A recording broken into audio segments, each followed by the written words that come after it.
Hello dear student, हमारे पास एक question होता है कि find the area bounded by the curves x minus one whole square plus y square equal to one and x square plus y square equal to one. सबसे पहले हम क्या करेंगे, सबसे पहले यहाँ पर दोनों का ग्राफ हम बना लेते हैं, उसके बाद हम लोग आगे प्रोसीड करते हैं। इसमें इसके बीच की एरिया निकालना है। आइए ग्राफ बनाते हैं पहले। तो सबसे पहले हम सर्किल बना लेते हैं और एक्सिस बना लेते हैं। एक्सिस पहले बनाते हैं। देखिए, सबसे पहले आपको ये समझना होगा कि x minus h whole square plus y minus k whole square equal to r square given होता है। तो इसमें h और k आपके पास सेंटर होता है। अभी हमारे पास क्वेश्चन जो है x माइनस वन का whole square plus y square that is y minus zero equal to one square. Mean आपके पास जो सेंटर हो गया वो आपके पास वन कॉमा जीरो हो गया, ये आपके पास सेंटर हो गया। इसी तरीके से अगर हम सेकंड सर्किल की बात करें तो x square plus y square equal to one हो गया। इसमें अगर इसके सेंटर की बात की जाए तो ये जीरो कामा जीरो होता है। रेडियस यहाँ भी वन हो जाएगी और पहले वाले में भी रेडियस इक्वल टू वन थी। तो अब हम दोनों सर्किल बना लेते हैं। आइए हम सर्किल बनाते हैं। उसके बाद वन कामा जीरो मतलब वन एंड जीरो ये आपके पास होता है। इस पर एक सर्किल बना लेते हैं। तो हम लोग जब सर्किल बनाएंगे, इसका एक सर्किल बना लेते हैं ऐसे। ये हमारे पास जो सर्किल बनी हुई है ये इसका हो गया इक्वेशन x माइनस वन का whole square plus y square equal to one. अब हम नेक्स्ट सर्किल बना लेते हैं और नेक्स्ट सर्किल आपके पास क्या है, x square plus y square equal to one. इस सर्किल को बनाते हैं। इसका सेंटर जीरो कामा जीरो होता है। जब जीरो कामा जीरो होता है तो यहाँ ओरिजिन से ही लेके बनाएंगे और ये सर्किल आपकी यहाँ से ऐसे बनेगी। ये जो सर्किल हमारे पास बन रही है ये बन रही है x square plus y square equal to one. अब हमें क्या करना है, find the area bounded by the curve. दोनों कर्व से जो बाउंड रीजन है उसकी एरिया आपको निकालना है। मीन आपको सिर्फ इस एरिया को निकालना है। इस एरिया को निकालने के लिए आप इसकी लिमिट को देखो तो यहाँ से लेके जीरो से लेके वन तक है। ये वन कॉमा जीरो होगा और ये जीरो कॉमा जीरो होगा। तो इसका मतलब वो जीरो से वन तक निकालना है। तो हम लोग क्या करेंगे, ऐसे एरिया जीरो से वन डाल देंगे, नहीं गलत हो जाएगा। तो आप ये जहाँ पर दोनों सर्किल इंटरसेक्ट कर रहे हैं इसे कोई नाम दो, ये P हो जाएगा और ये Q हो जाएगा। PQ लाइन को आप ज्वाइन कीजिए। जैसे ही आपने PQ लाइन को ज्वाइन किया अब आपको समझ में आ गया कि एरिया आपके दो पार्ट में डिवाइड हो रही है। दो पार्ट में डिवाइड हो रही तो हम पहले एक पार्ट एरिया, इस पार्ट की एरिया को निकाल लेंगे और इस पार्ट की एरिया को निकालने के लिए यहाँ से y की वैल्यू जो होगी हम लिखेंगे, इसको सर्किल टू लिख देते हैं और इसको सर्किल वन लिख देते हैं। तो area between the curve y d x होता है ऑलरेडी, तो वाई डी एक्स होता है, लेकिन वाई डी एक्स यहाँ पर सर्किल वन से होगा और दूसरे कर्व के लिए एरिया हम लोग वाई डी एक्स यहाँ भी होगा बट ये सर्किल टू से होगा। ये पॉइंट वन बाई टू होगा, ये हमें याद रखना होगा। अब हम सर्किल वन से y की वैल्यू और सर्किल टू से y की वैल्यू पुट कर लेते हैं। तो फर्स्ट केस में जो y की वैल्यू हो जाएगी आपके पास, यहाँ से y की वैल्यू आप निकालोगे one minus x minus one whole square under root में हो जाएगा। तो अंडर रूट में आप लिखोगे x minus one whole square d x और इसकी लिमिट आपकी यहाँ जीरो से लेके हाफ तक होगी, जीरो से हाफ तक। प्लस सेकंड कर्व के लिए अगर मैं ध्यान दूँ तो यहाँ से y की वैल्यू जब निकाली जाएगी तो y की वैल्यू यहाँ से one minus x square under root में होगी। अंडर रूट में one minus x square d x ये आपके पास आ गया और इसमें लिमिट हाफ से वन तक हो जाएगी। इसी को आपको सॉल्व करना चाहिए। तो इसको सॉल्व कर लेते हैं और इसका सॉल्व करने के बाद जो आएगा वो मेरे पास आंसर हो जाएगा। यहाँ एक बात थोड़ा और ध्यान देनी होगी, अगर हम ग्राफ अपना देखें तो ये एक्स एक्सेस से एबव का पोर्शन आ रहा है। अगर एक्स एक्सेस से बिलो चाहिए, हमें पूरी एरिया चाहिए, तो इसको टू टाइम मल्टीपल करना होगा। वो अभी कर लो या लास्ट में कर लेना, तो मैं अभी कर लेता हूँ, अभी सिंबल लगा देता हूँ कि टू टाइम इसको मल्टीपल कर लेंगे। अब हम लोग इसके डेफिनेट इंटीग्रेशन का जो फार्मूला होता है उसको यूज करते हैं, इसका डेफिनेट इंटीग्रेशन निकाल लेते हैं और इंटीग्रेशन निकाल के सॉल्व कर लेते हैं। आइए निकालते हैं। सबसे पहले इसका फार्मूला क्या होता है, आपको ये फार्मूला याद रखना होगा। तो यहाँ पर फार्मूला जो लग रहा है under root integration of a square minus x square d x का लग रहा है।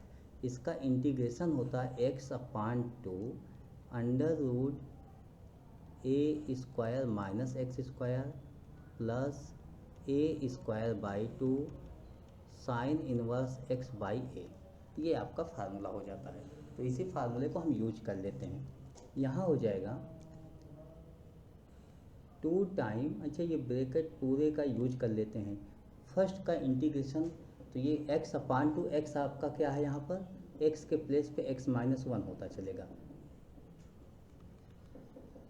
x upon two under root one minus x minus one का whole square plus a square by two, a mean one, one upon two sine inverse x by a, sine inverse x by a. This आपका first part हो गया। और इसकी भी limit आपके पास होती है। इसकी लिमिट क्या होती है कि 0 से हाफ प्लस सेकेंड पार्ट का इंटीग्रेशन फार्मूला, वहाँ भी यही सेम फार्मूला यूज होगा। X upon two under root one minus x square plus a square upon two sine inverse x by a. अच्छा यहाँ भी लिमिट हमारे पास वही होगी, हाफ टू वन जो गिवन थी, और इस पूरे का ब्रैकेट क्लोज टू टाइम। अच्छा इस ब्रैकेट को हम इस तरीके से कर्ली ब्रैकेट ले लेते हैं। अब हम वैल्यूज अपनी पुट करना शुरू कर देते हैं, या कर्ली ब्रैकेट ना ही लो कोई फ़र्क नहीं, इसलिए हम अपनी वैल्यूज को पुट कर रहे हैं। सबसे पहले हम कौन सी वैल्यू पुट करेंगे, वन अपान टू इस सब में पुट कर लेंगे। अब आप पहले वन अपान टू पुट करना शुरू कीजिए। जैसे ही वन अपान टू पुट करोगे, one upon two minus one, one upon two minus one divided by two under root one minus one upon two minus one का whole square plus one upon two sine inverse one upon two minus one divided by one. ये first लिखा, उसके बाद minus लिखेंगे। अब हम zero लगाएंगे। तो जैसे ही आप जीरो लिखना शुरू करोगे, ये zero minus one upon two under root one minus zero minus one का whole square plus one upon two sine inverse zero minus one upon one. ये आपका फर्स्ट स्टेप कंप्लीट यहाँ पर होते जा रहा है, और प्लस टू टाइम आपके पास रहेगा ही। अब सेकंड वाले में हम वैल्यूज पुट करेंगे। इसमें वैल्यूज पुट करेंगे पहले वन, उसके बाद हाफ। तो हम वन पुट कर रहे हैं, ये हो जाएगा one upon two under root, देखिए वन माइनस वन हो जाएगा ये, plus one upon two sine inverse one upon one, minus sine लगाएंगे, अब हाफ पुट करेंगे, one upon two under root one minus one upon two का square one by four plus one upon two sine inverse one upon two. इस पूरे step को solve कर लेते हैं। अब तो आपका न्यूमेरिकल अलजेब्राइक तरीके से अब आपको सॉल्व करना है, सिंपल सा। आइए हम लोग सॉल्व करते हैं। टू टाइम इस स्टेप को देखिए, half minus one, minus half by two, minus one by two upon two minus one by four हो जाएगा अंडर रूट। जब अंडर रूट के अंदर आएंगे तो हाफ माइनस वन है माइनस हाफ का स्क्वायर वन बाई फोर, और one minus one by four three by four हो जाएगा।